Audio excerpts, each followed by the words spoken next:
කාලය ආශාවෙන් වැහුනම ඇත්ත පේන්නේ නැති වෙලා යනවා. සමිද්ධි සූත්‍රය ගැන තමයි අද අපි මේ වීඩියෝ එකෙන් කතා කරන්න සූදානම් වෙන්නේ. සමිද්ධි කියලා එක්තරා තෙරුන් වහන්සේ නමක් හිටියා. උන්වහන්සේට සිදු අద్భుත ජනක සිදුවීම තමයි මේ කතාවට පාදක වෙන්නේ. එහෙනම් මුලේ දැන් අග වෙනකම් මේ වීඩියෝ එකත් එක්ක එකතු වෙලා ඉන්න. මාහට අසන්නට ලැබුණේ මෙන්න මේ විදිහටයි. මේ දිනවල භාග්‍යතුන් වහන්සේ වැඩ සිටියේ රජගහනුවර තාපෝදාරාමයේ. එදා සමිද්ධි තෙරුන් රෑ පාන්දර නැගිටලා ඇඟපත සෝදගන්න තපෝදා නදියට ගියා. තපෝදා නදියෙන් ඇඟපත සෝදගෙන අඳන සිවුර විතරක් ඇතිව ඇඟේ තෙත සිඳවමින් සිටියා. ඒ වෙලාවේ ඒ රැහැ පහන් වන වෙලාවේ එක්තරා දෙව්දුවක් මුළු තපෝදාවම ඒකාලෝක කරගෙන සමිද්ධි තෙරුන් ළඟට ආවා. ඇවිදින් අහසේ සිටගෙනම සමිද්ධි තෙරුන්ට මෙහෙම කිව්වා. පින්වත් භික්ෂුව, කම්සැප නොවලඳා පිණ්ඩපාතේ විතරක් වළඳනවා නේද? කම්සැපත් වළඳලා පිණ්ඩපාතෙත් වළඳන එක නරක නැද්ද? පින්වත් භික්ෂුව, කම්සැපත් වළඳන ගමන් පිණ්ඩපාතෙත් වළඳන්න. ඔබට මේ වටිනා අවස්ථාව මගහැර ගන්න එපා. ඉන්පස්සේ මේ කතාව අහගෙන හිටපු සමිද්ධි තෙරුන් මෙහෙම කිව්වා. අවස්ථාව මට ඒක තේරෙන්නේ නැහැ. කාලය ආශාවෙන් වැහුනම ඇත්ත පේන්නේ නැහැ. ඒ නිසා මං කම්සැප වළඳන්නේ නැතුව පිණ්ඩපාතේ විතරක් වළඳනවා. මට මේ උතුම් අවස්ථාව ඉක්මවා යන්න එපා. එතකොට ඒ දෙව්දුව පොළවට බහැලා සමිද්ධි තෙරුන්ට මෙහෙම කිව්වා. නෑ පින්වත් භික්ෂුව, ඔයා තාම තරුණයි. ලස්සන කළු කෙස් තියෙන සොඳුරු යෝන් වයස නේද ඉන්නේ. ජීවිතේ පළමු වයසේ කාම ක්‍රීඩා නොකර නේද ඉන්නේ. පින්වත් භික්ෂුව, මේ මනුෂ්‍ය කාම සම්පත් වළඳන්න. මේ ජීවිතයේදී ලබන්න තියෙන සැප අත්හැර දමලා පරලොවේදී ලැබෙන කාලයට අයිති සැප පස්සේ දුවන්න එපා. ඉන්පස්සේ සමිද්ධි තෙරුන් මෙහෙම කියනවා. නෑ, මම මේ ජීවිතයේදී ලබන්න තියෙන සැප අත්හැරලා කාලයට අයිති දෙයක් හොයාගෙන දුවනවා නෙවෙයි. ඇත්තෙන්ම මම කාලයට අයිති දේ තමයි අත්හැරි. මේ ජීවිතයේදී ලැබෙන සැපයක්මයි මේ හොයාගෙන දුවන්නේ. අපේ භාග්‍යවතුන් වහන්සේ දේශනා කළේ මේ කාමයන් කාලයට අයිති කියලා.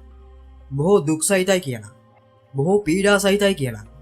ඒ කාමයේ තුල කරදර ගොඩක් තියෙනවා කියලා. නමුත් මේ ශ්‍රී සද්ධර්මය මේ ලෝකයේදීම දකින්න පුළුවන්. හැම කාලයකම දකින්න පුළුවන්. ඇවිත් අවබෝධ කරගන්න කියලා පෙන්වා දෙන්න පුළුවන්. තමන් තුළ ඇති කරගන්න පුළුවන්. බුද්ධිමත් උදවියට තම තමන් තුළින්ම ප්‍රත්‍යක්ෂ කරගන්නත් පුළුවන්. ඉන්පස්සේ දෙව්දුව මෙහෙම කියනවා.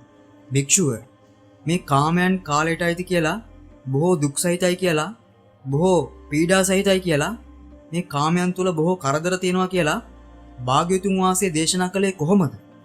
ඒ වගේම මේ ශ්‍රී සද්ධර්මය මේ ලෝකයේදීම දකින්න පුළුවන් කියලා, ඕනම කාලයක දකින්න පුළුවන් කියලා, ඇවිත් අවබෝධ කරගන්න කියලා පෙන්වලා දෙන්න පුළුවන් කියලා, තමා තුළට පමුණුවා ගන්න ඕනේ කියලා, බුද්ධිමත් උදවියට තම තමන් තුළින් අවබෝධ කරගන්න පුළුවන් කියලා දේශනා කළේ කොහොමද? ඉන්පස්සේ සමිද්ධි තෙරුන් මෙහෙම කියනවා. ඇත්තෙන්ම මං ළඟදී පැවිදි වෙච්ච කෙනෙක්. මේ ශාසනයට අලුතින් පැමිණිච්ච අලුත් පැවිද්දෙක්. මට ඔය කාරණේ විස්තර වශයෙන් කියන්න පුළුවන් කමක් නැහැ. ඒ භාග්‍යවත් අරහත් සම්මා සම්බුදුරජාණන් වහන්සේ මේ රජගහනුවර තාපෝදාරාමයේ වැඩ ඉන්නවා. ඉතින් ඒ භාග්‍යතුන් වහන්සේව බැහැදකලා ඔබ ඔය ප්‍රශ්නය උන්වහන්සේගෙන් අහන්න ඕනේ. භාග්‍යතුන් වහන්සේ පිළිතුරු දෙන්නේ යම් ආකාරයකින්ද අන්න ඒ විදිහට ඔබ මතක තබා ගන්න. ඉන්පස්සේ දෙව්දුව මෙහෙම කියනවා. පින්වත් භික්ෂුව, අපි වගේ උදවියට ඒ භාග්‍යතුන් වහන්සේ කරා යන එක ලේසි වැඩක් නෙවෙයි. අනෙකුත් මහේශාක්ක දෙවිවරු විසින් පිරිවරාගෙන ඉන්නවානේ. එහෙම නෙවෙයි පින්වත් භික්ෂුව. භාග්‍යතුන් වහන්සේව බැහැ දකින්න ඔබ වහන්සේම වඩින්න. ගිහින් මේ කාරණේ විමසන්න. අපිත් එතකොට බණ අහන්න එන්නම්. හොඳයි කියලා සමිද්ධි තෙරුන් ඒ දෙව්දුවට පිළිතුරු දුන්නා. ඊට පස්සේ භාග්‍යතුන් වහන්සේ කරා ගියා. ගිහින් භාග්‍යතුන් වහන්සේට වන්දනා කළා. පැත්තකින් අසුන් ගත්තා. පැත්තකින් වාඩි වුණ මේ සමිද්ධි තෙරුන් භාග්‍යතුන් වහන්සේට මෙහෙම කිව්වා. ස්වාමීනි භාග්‍යතුන් වහන්සේ, මං රෑ පාන්දරින්ම නැගිටලා ඇඟපත හොදගන්න තපෝදා නදියට ගියා. තපෝදා නදියෙන් ඇඟපත හොදගෙන ගොඩට ඇවිල්ලා අඳන සිවුර විතරක් ඇඳගෙන ඇඟේ තෙත සිඳවමින් හිටියා. ස්වාමීනි, ඒ වෙලාවේ එක්තරා දෙව්දුවක් ඒ රෑ පහන් වෙද්දි මුළු තපෝදාවම ඒකාලෝක කරගෙන මල් ළඟට ආවා. ඇවිදින් අහසේ ඉඳගෙනම මට මෙහෙම කිව්වා. පින්වත් භික්ෂුව, කම්සැප නොවලදා පිණ්ඩපාතේ විතරක් වළඳනවා නේද? කම්සැපත් වළඳලා පිණ්ඩපාතෙත් වළඳන එක නරක නැද්ද? කම්සපත් වළඳගෙනම පිණ්ඩපාතෙත් වළඳන්න. ඔබට මේ වටිනා අවස්ථාව මගහැර ගන්න එපා. එතකොට ස්වාමීනි මං මේ දෙව්දුවට මෙහෙම කිව්වා. අවස්ථාව මට ඒක තේරෙන්නේ නැහැ. කාලය ආශාවෙන් වැහුනම ඇත්ත පේන්නේ නැහැ. ඒ නිසා මං කම්සප වළඳන්නේ නැතුව පිණ්ඩපාතෙ විතරක් වළඳනවා. මට මේ උතුම් අවස්ථාව ඉක්මවා යන්න එපා. එතකොට ස්වාමීනි ඒ දෙව්දුව පොළොවට බහැලා මට මෙහෙම කිව්වා. නෑ පින්වත් භික්ෂුව, ඔයා තාම තරුණයි. ලස්සන කළු කෙස් තියෙන සොඳුරු යෝන් වයසේ නේද ඉන්නේ. ජීවිතේ පළමු වයසේ කාම ක්‍රීඩා නොකර නේද මේ ඉන්නේ. ඉතින් භික්ෂුව මේ මනුෂ්‍ය කාම සම්පත් වළඳන්න. මේ ජීවිතයේදී ලබන්න තියෙන සැප ඇත්තරලා පරලොවේදී ලැබෙන කාලයට අයිති සැප පස්සේ දුවන්න එපා. එතකොට ස්වාමීනි මං මේ දෙව්දුවට මෙහෙම කිව්වා. නෑ මම මේ ජීවිතයේදී ලබන්න තියෙන සැප අත්හැරලා කාලයට අයිති දෙයක් සොයාගෙන දුවනව නෙවෙයි. ඇත්තෙන්ම මම කාලයට අයිති දේ තමයි අත්හැරියේ. මේ ජීවිතයේදී ලැබෙන සැපයක්මයි මේ හොයාගෙන දුවන්නේ. අපගේ භාග්‍යතුන් වහන්සේ දේශනා කළේ මේ කාමයන් කාලයට අයිති කියලා.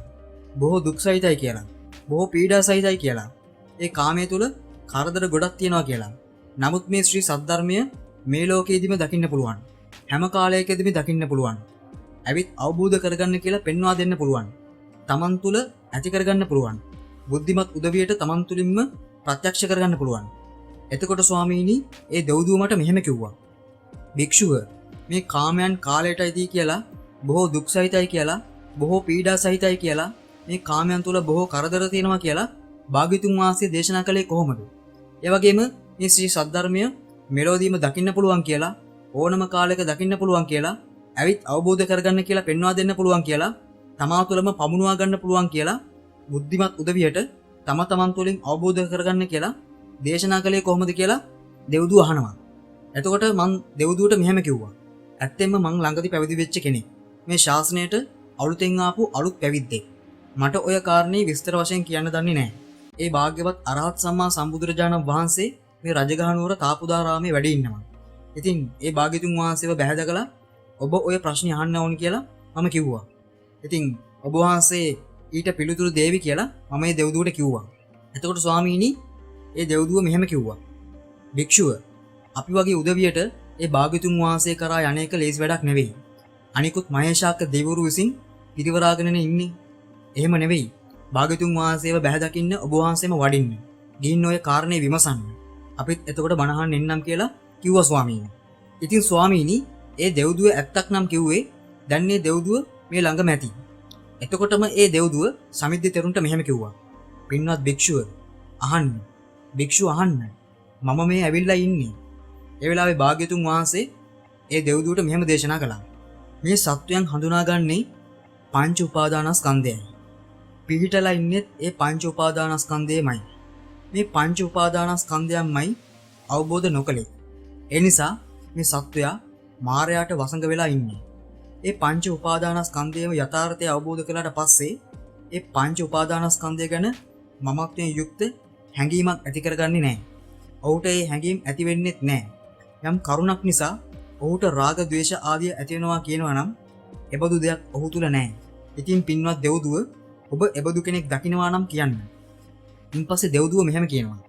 ස්වාමීනි භාග්‍යතුන් වහන්සේ. භාග්‍යතුන් වහන්සේ විසින් සාරාංශ වශයෙන් වදාළ ධර්මයේ මට විස්තර වශයෙන් තේරෙන්නේ නැහැ. ස්වාමීනි භාග්‍යතුන් වහන්සේ විස්තර වශයෙන් මේ ධර්මයේ මට පවසන සේක්වා. එතකොට මට භාග්‍යතුන් වහන්සේ විසින් සාරාංශ කොට වදාළ ධර්මය විස්තර වශයෙන් අවබෝධ කරගන්න පුළුවන්. ඉන්පස්සේ භාග්‍යතුන් වහන්සේ මෙහෙම දේශනා කරා. යම් කෙනෙක් හිතනවා නම් අනිත් අයයි මමයි ඔක්කොම එකයි කියලා, එහෙම නැත්නම් අනිත් අයට වඩා මම ශ්‍රේෂ්ඨයි කියලා හිතනවා නම්, නැත්නම් අනිත් අයට වඩා මම හීනයි කියලා හිතනවා නම්, අන්න ඒ නිසයි ඒ තැනත්තා අනුන් හා වාද කරන්නේ. නමුත් යම් කෙනෙක් ඔය මාන තුන තුල කම්පා වෙන්නේ නැත්නම් ඔහුට මම සමානයි, මම ශ්‍රේෂ්ඨයි, මම හීනයි කියලා හිතෙන්නේ නැහැ.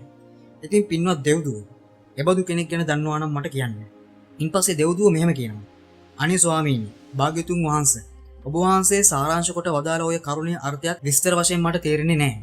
ඉතින් ස්වාමීනි භාග්‍යතුන් වහන්සේ මේ ධර්මය මට විස්තර වශයෙන් කියා දෙන සේක්වා. එතකොට මට භාග්‍යතුන් වහන්සේ ඔය සාරාංශ කොට වදාළ ධර්මය විස්තර වශයෙන් මට දැනගන්න ලැබෙවි. ඉන්පස්සේ බුදුරජාණන් වහන්සේ මෙහෙම දේශනා කළා. සම්මුතියක් අත්හැරියා. විවිධාකාර වූ මාන්නයට පැමිණෙන්නේ නැහැ. මේ නාම රූපය කෙරෙහි තියෙන තණ්හාවක් නැති කළා. කෙලස් ගැටත් සිඳලා දැම්මා. දුක් රහිත වුණා. ආශා රහිත වුණා. දෙවියොත් මිනිස්යොත් මෙලොව හරි පරලොව හරි ස්වර්ගයේ හරි මේ ඕනෑම සත්ව සංනිවාසයක කොච්චර හෙව්වත් එබඳු කෙනෙක්ගේ උපතක්වත් හොයන්න බෑ. පින්වත් දෙව්දුව ඔබට ඒ ගැන තේරුණා නම් කියන්න. දෙව්දුව ඉන්පස්සේ මෙහෙම කියනවා. ස්වාමීනි දැන් මේ සාරාංශ කොට වදාළ කරුණ නම් මට විස්තර වශයෙන් මේ විදිහට තේරුණා. කයින් වචනෙන් මනසින් පව් කරන්නේ නැහැ. මේ ලෝකේ සියලු කාමයන් අත්හරිනවා. සිහි ඇතිව ඉන්නවා. නුවණින් යුතුව ඉන්නවා. අයහපත ඇති කරන කිසි දෙයක් කරන්නේ නැහැ. ඉතින් ඔන්න ඔය විදිහට දෙව්දුවට අවසානයේදී බුදුරජාණන් වහන්සේ දේශනා කරපු එම ධර්ම කාරණාව තේරුම් ගන්න පුළුවන් වුණා. ඉතින් මෙන්න මේ අපූර්ව විස්තරය සඳහන් වෙන්නේ සංයුක්ත නිකායේ දේවතා සංයුක්තය තුළ. ඉතින් ත්‍රිපිටකය තුළ තිබෙන මෙම බුද්ධ භාෂිත දේශනාව කාමයන් පිළිබඳව විග්‍රහ කරනකොට ඉතාමත්ම වැදගත් වෙන කොටසක් විදිහට අපිට හඳුන්වන්න පුළුවන්. ගොඩක් දෙනෙක් මේ කොටස අහලා නැතුව ඇති. ඉතින් ඔයාලගේ දැනගැනීම පිණිස ඔන්න අපි යක් ප්‍රොඩක්ෂන් YouTube නාලිකාවෙන් ඒ කාරණාව ඔයාලට දැනගන්න ඉදිරිපත් කළා. ඉතින් මේ වටිනා ධර්ම දානමය වීඩියෝව නොදන්න අයට දැනගන්න ෂෙයා කරන්න අමතක කරන්න එපා. අදට එනම් අපි සමු ගන්නම්. ඔබට ජයග්‍රාහී සුබ දවසක් වේවා.